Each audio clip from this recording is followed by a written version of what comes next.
Good morning, children. Good morning. Morning, Good ma'am. morning, ma'am. Good morning, ma'am. We learned about different methods of classification and we started discussing about 5 kingdom classification in detail. First one we started, what was the first kingdom that we discussed about? Alan Joshi, about which kingdom we discussed? The Monera. Manera. Manera includes Bacteria. bacteria. What are the other points that we discussed, Buddha? Any other points we discussed about Manera? Some features, a few features. Buddha Dev. Yes.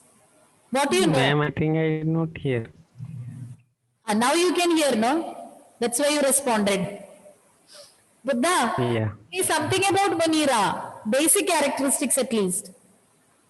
It includes what sort of organisms, what type of organisms? Bacteria.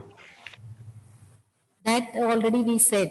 Characteristics based on its cell structure or based on the other details of the cell. You don't know anything about bacteria? Well-defined nuclei.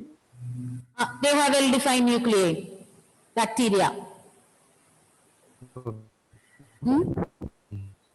They are prokaryotic or eukaryotic? Last period when raised, I wasted my energy simply. Shabri? They are the most abundant microorganisms. They are The most abundant microorganisms. abundant microorganisms. What about those 2 characteristics that we discussed just now? They are prokaryotes. They are prokaryotic and uni or multicellular? Unicellular. Unicellular. What else we learned? HACCP. Any other point that we discussed? Yes. Any other point that we discussed? HACCP. We didn't discuss, children. We learned so many points. Devi, what else we learned?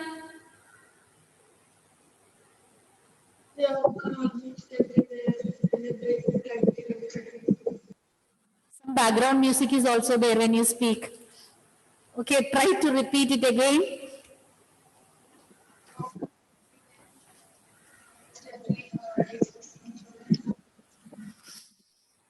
Sorry, child, I'm not able to hear you clearly.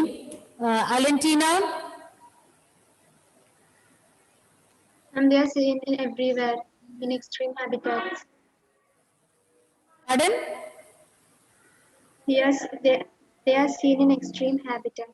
They can be seen in extreme habitats and we learned about its classification also, no Elaine?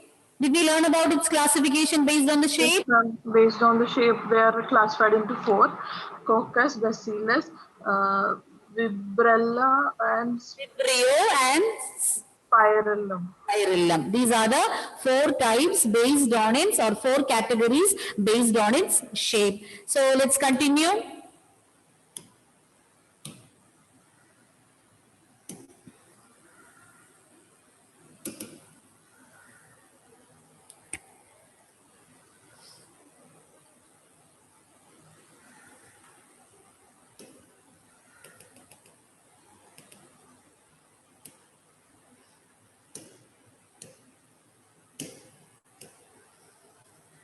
So here you can see the picture of bacterium. Their structure is very simple but very complex in behavior and they show extensive metabolic diversity. Even though it's a unicellular organism and its structure is simple, they show complexity in its behavior as well as in its metabolic activities. Metabolism, you know, the sum total of the different activities or reactions taking place in its body. So there is so much of diversity in its metabolic reactions. And at the same time, behavior-wise also, they show complexity even though it's a unicellular organism. It's prokaryotic, but it shows complex behavior and extensive metabolic diversity. Some bacteria are autotrophic. So some of the bacteria, they have chlorophyll and they can synthesize food on their own. So they are autotrophic. All bacteria are not autotrophic. Some of them are autotrophic. They are capable of synthesizing food from inorganic substances or substrates. Majority are heterotrophs. The difference between auto and heterotrophs in class 10 you have learned. Autotrophs are those organisms which can synthesize their own food. Whereas heterotrophs depend upon other organisms for their food. So a few of them are autotrophic, but majority are heterotrophic. They cannot synthesize their own food, but they depend upon other organisms or they feed on the dead and decaying matter. They act as decomposers. You know that bacteria, they play the role of decomposers in an ecosystem. Once again, I will summarize the points. The structure of bacteria is very simple. They are prokaryotic and unicellular, but at the same time, they show a great deal of complexity in its structure as well as in its metabolic reactions. They show extensive metabolic diversity, which will be clear when we discuss about the classification, yet another classification of bacteria. Some of them are autotrophs, which means they can synthesize their own food with the help of inorganic substrates. Majority of them, they depend upon other organisms for their food or they depend on dead and decaying matter. And hence you call them as heterotrophs. Bacteria, they play an important role as decomposers in an ecosystem. Classification. So here you can see based on the mode of nutrition. That is why I told you they show so much of complexity or diversity in its metabolic activities. So earlier the classification that we learned was based on its shape. Now this is based on nutrition. Based on the mode of nutrition, we can categorize them broadly into autotrophic and heterotrophic. Already I mentioned. And heterotrophic can be further categorized into parasitic and saprophytic. The difference is both parasitic and saprophytic, both are coming under heterotrophs. Parasitism means they lead a parasitic life. They leave us parasites inside the body of a host. And they take nourishment or nutrients from the body of the host. So some of them, they lead a parasitic life. Some of them are saprophytic, means they feed on the dead and decaying matter, just like fungi. You know, fungi, it's also another example for saprophytic organisms. And they lead a saprophytic or parasitic life. When it is leading a parasitic life, they live in or on the body of a host and take nourishment from them. And saprophytic mode of nutrition means they depend on dead and decaying organic matter for their food. And the next broad category is autotrophic mode of nutrition. So autotrophic mode of nutrition can be further categorized into chemosynthetic and photosynthetic. In both cases, they can synthesize their own food. In photosynthesis, they make use of carbon dioxide and water, and they need the presence of sunlight and chlorophyll to synthesize food. And at the same time, using some inorganic substrates, in the absence of chlorophyll, they can synthesize food. Then we call it as chemosynthetic. Chemical substances are being used. In photosynthesis, light is necessary. Okay, so based on the mode of nutrition, we can categorize bacteria broadly into two: autotrophic and heterotrophic.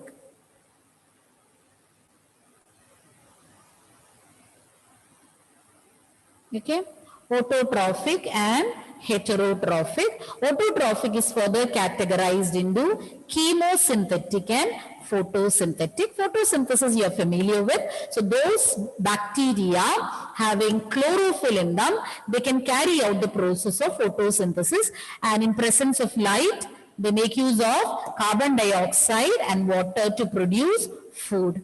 Whereas chemosynthetic bacteria, they make use of inorganic substances or substrates and synthesize food.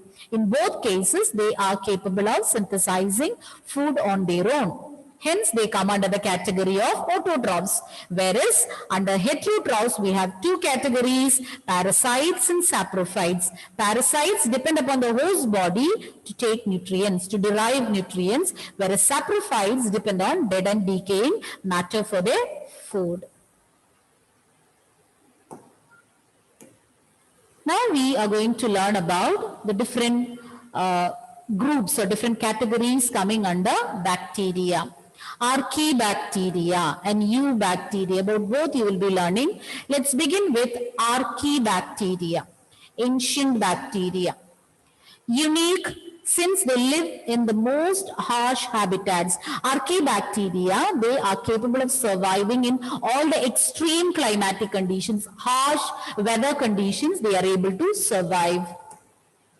So based on the habitat where they are found, you can categorize them into three. Archaebacteria can be classified into three. You should know the criteria for classifying. So we learned about the classification of bacteria in general based on its shape, based on what was the second criteria, based on the mode of nutrition, how bacteria can be broadly classified, that also we learned. This is a classification of archaebacteria based on the habitat where they are found. And I told you, these bacteria, they can survive in all the extreme or harsh weather conditions.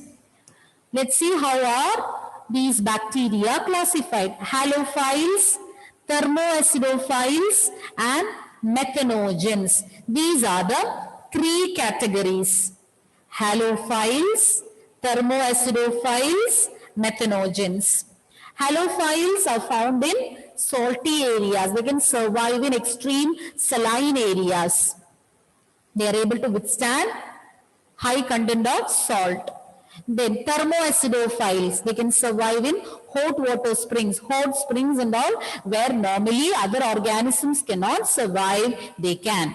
And the third one, methanogens. Methanogens are found in marshy areas, and apart from that, methanogens are also found in the, do you remember where are they found? Methanogens. Not learned? Methanogens are found in the gut of cud-chewing animals or ruminants like cow, buffalo. So in the digestive system of cud-chewing animals or in the intestine of the cud-chewing animals, you can find methanogens. Please mute your microphone, children.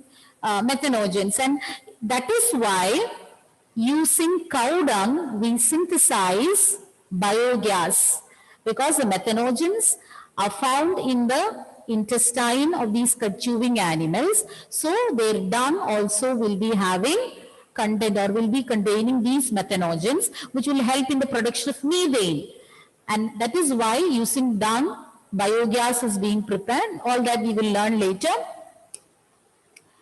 Differ from other bacteria in having a different cell wall structure which provides them the capacity to survive in extreme conditions. So I told you archaebacteria, they are unique because they can survive in harsh environmental conditions or harsh habitats. And we categorize them into three based on the habitat where they are found.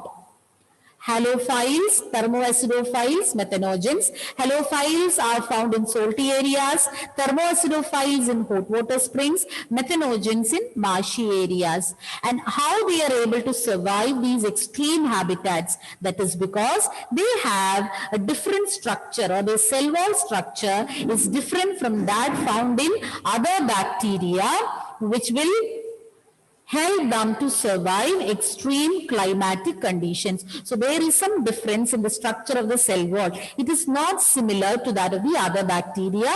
Something extra is present in their cell wall which will help them to withstand the extreme climatic conditions. Methanogens. So the third category was about methanogens. It is present in the gut of ruminants, means cud-chewing animals or ruminating animals such as cows, buffaloes, They are responsible for the production of biogas. Already I told you, using the dung of these animals, cattle dung, we synthesize, we prepare biogas. And this biogas, they can lead to the production of biogas because of the presence of methanogens in their dung.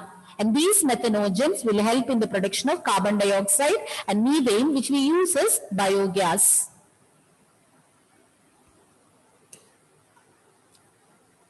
Halophiles picture you can see here, then methanogens, thermoacidophiles. Thermoacidophiles, methanogens, halophiles. Halophiles, methanogens, and thermoacidophiles.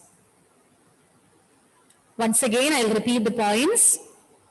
We were discussing about archaebacteria. They are unique because they can survive in the harsh habitats or harsh environmental conditions, and this is possible because they have a different cell wall structure when compared to other bacteria. Third point, methanogens. Here we have mentioned it is found in marshy areas. They are also found in the guts of ruminating animals such as cows and buffaloes, and their dung also will be rich in these methanogens. So using these their dung, we can synthesize biogas, because by the action of these methanogens, carbon dioxide and also methane will be produced, which leads to the production, or using that we can synthesize or we can produce a biogas. Shall I change? Yes. Valentina, why the video is off? Now next is about eubacteria. Eubacteria. So about archaebacteria we learned. Let's learn about eubacteria. They have a rigid cell wall. Their cell wall is rigid and they are provided with flagellum. If motile means all are not capable of movement. If they are capable of movement, if they are motile, if they are capable of moving, then flagellum is present. Flagella is plural, flagellum is singular. So presence of flagellum and a rigid cell wall. They include autotrophs and heterotrophs. So they include, or this eubacteria includes both autotrophs and heterotrophs. Autotrophs are photosynthetic and chemosynthetic. Just like we discussed in the previous case, autotrophs include both photosynthetic and chemosynthetic bacteria, and heterotrophs are also included under eubacteria. Children, just a minute. Okay, children. So eubacteria, they are having a rigid cell wall and flagellum. In case of motile or those bacteria, those eubacteria which are capable of moving, they are provided with a flagellum and presence of a rigid cell wall. And mode of nutrition, both autotrophic and heterotrophic nutrition are found in eubacteria. Autotrophs, they can either carry out photosynthesis or chemosynthesis, and then heterotrophic mode of nutrition. Eubacteria, cyanobacteria or blue-green algae. So under eubacteria, cyanobacteria, we even call it as blue-green algae. It comes under the category of eubacteria. So let us learn more about cyanobacteria.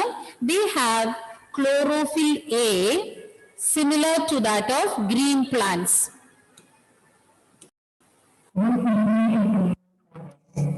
Have chlorophyll A similar to green plants, and they are photosynthetic autotrophs. So in the beginning itself, I told you that they can carry out different modes of nutrition, autotrophic as well as heterotrophic mode of nutrition. So under eubacteria, cyanobacteria or blue-green algae are present and they have chlorophyll A. This is similar to that found in green plants, and they can carry out photosynthesis. They are unicellular, colonial or filamentous. They can either form colonies or they can form filamentous. So even filamentous form means they have their plant body consists of their body consists of filaments.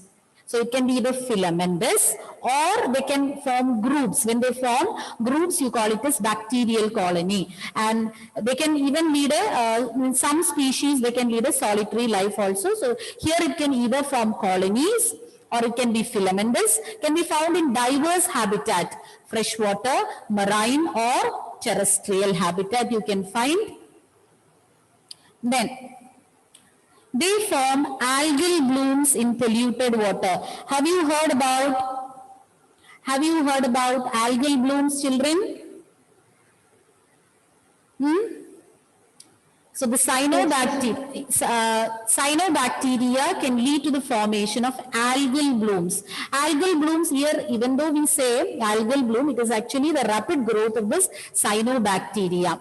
And when the nutrient like a phosphorus and certain other substance, phosphates, which are used in detergents or certain other products, when these are washed into the water bodies, because of the presence of these nutrients, the production of the water body can suddenly increase. So these organisms will rapidly multiply and they can lead to the formation of algal blooms, which will cut off the oxygen supply to the organisms living in water and can negatively affect all the other organisms. So algal bloom actually indicates polluted water, unwanted substances being added to the water body.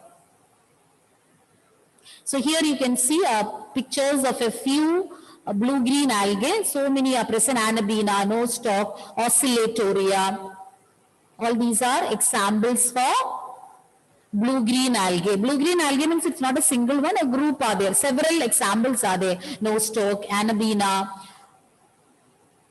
Colonies are surrounded by, so bacterial colonies will get surrounded by a sheath made of gelatin. So here in this figure of nostoc, you can see a blue surrounding, like a blue outline for it. In the picture, it is shown as a blue outline. So that is actually a covering, a mucilaginous or a gelatinous covering found outside the colony. So encircling or surrounding the colonies of these bacteria, you can find a gelatinous sheath.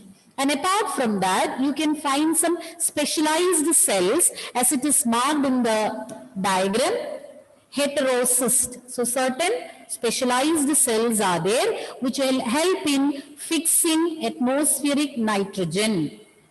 And these cells where nitrogen fixation is carried out, you call it as heterocyst. You have learned in lower classes, rhizobium bacteria and blue-green algae can fix atmospheric nitrogen. So the nitrogen fixation takes place in specialized cells known as heterocyst in cyanobacteria. I'll repeat the points once again. Cyanobacteria or blue-green algae, they have got chlorophyll, and this chlorophyll A found in them is similar to that seen in green plants, and these are known as photosynthetic autotrophs. Because they are capable of carrying out photosynthesis, you call them as photosynthetic autotrophs. And they are unicellular, they are single cell, and they can be either found in colonies or in filamentous form. They are found in diverse habitat, freshwater, marine or terrestrial. And they are capable of forming algal blooms in polluted water.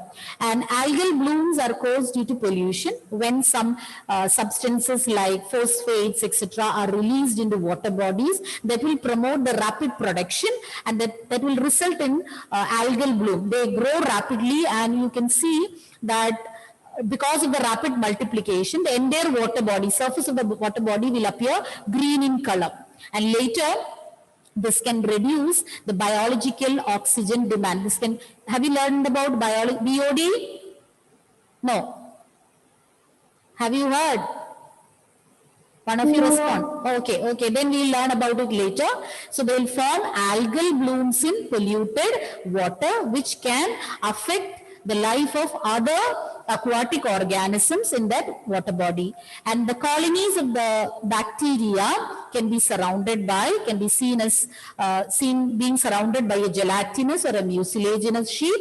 and some of the blue-green algae, they are capable of fixing atmospheric nitrogen, and this takes place in some specialized cells known as heterocysts. So nitrogen fixing bacteria are also coming under this particular group, and they help in enriching the nitrogen compounds in the soil.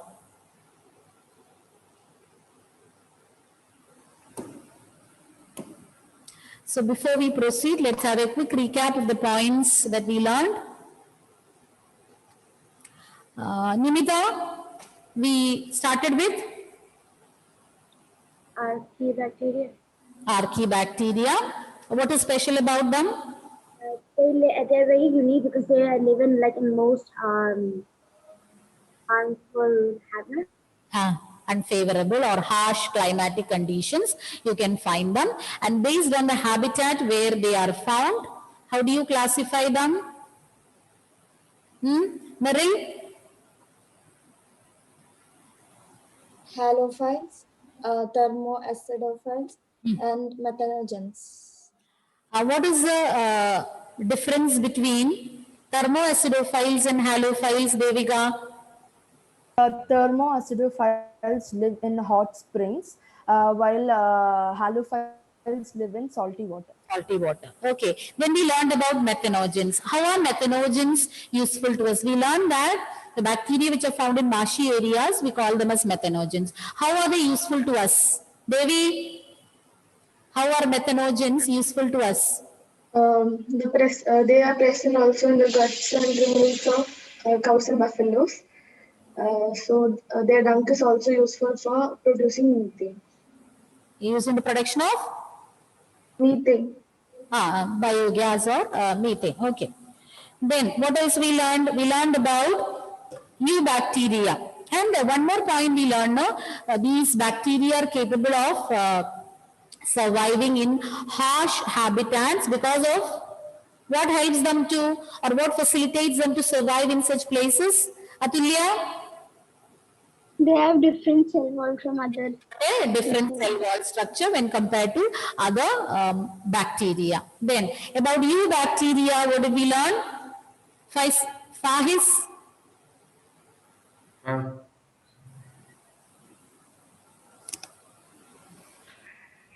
I cannot be what you asked. Eubacteria. What did we learn about eubacteria? For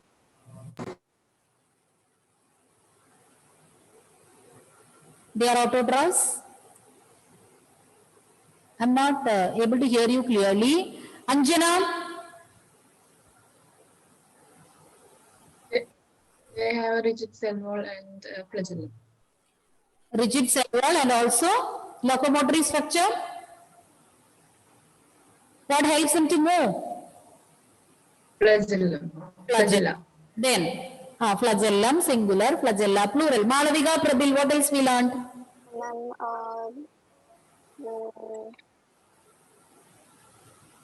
They are autotrophic as well as heterotrophic, photosynthetic and chemosynthetic as well as heterotrophic. And you can find them where? Anishwara, where do you find them?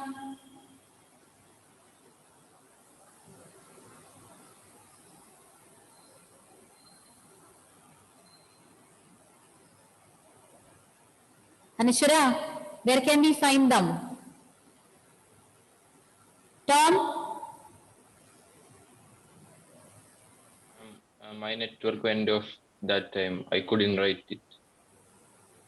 Hardra Priyagosh. Ma'am, I didn't note that point either. Such a difficult point, no? Alan, 3 of you will repeat it now. Okay, Alan? Very simple. Pond. Pond. No, I don't. You can tell. Malavika, Vipin.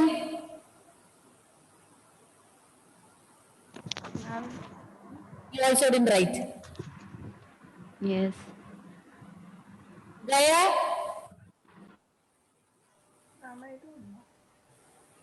Eva? Ma'am, in polluted water, cyanobacteria. is found. Polluted waters, not only in polluted water, I told you it can be found in different habitats. What are the three main habitats that I listed? Meherin? Ma'am, freshwater or marine or terrestrial? Freshwater, marine and terrestrial habitat you can find them. Malavika, repeat. Where do you find them? Fresh water, terrestrial water. Terrestrial water. Sorry. Terrestrial means on land. Okay. Fresh water. Fresh water. Then? Opposite of fresh water. Water which is not fresh. Polluted water. No, not that. Fresh water. What is the difference between fresh water and sea water or marine water? What is the difference? Salty. So fresh water, marine water, and even terrestrial habitat you can find them. Anishra? Fresh water, marine water, and terrestrial.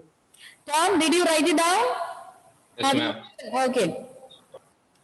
Then we learned about algal blooms. And what are heterocysts? What are heterocysts? Aditya Dev, what do you mean by heterocyst? What is its significance?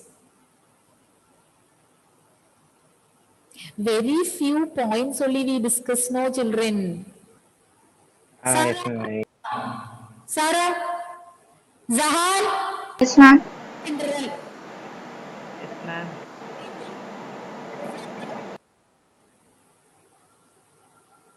Sarah, you saying? Yes, ma'am. They fix nitrogen. Huh?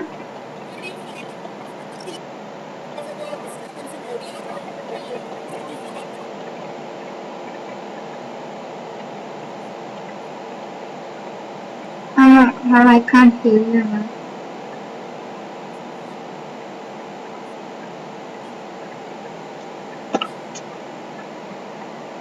I know what able dear. Can you hear me, children? Yes, ma'am. Yes, ma'am.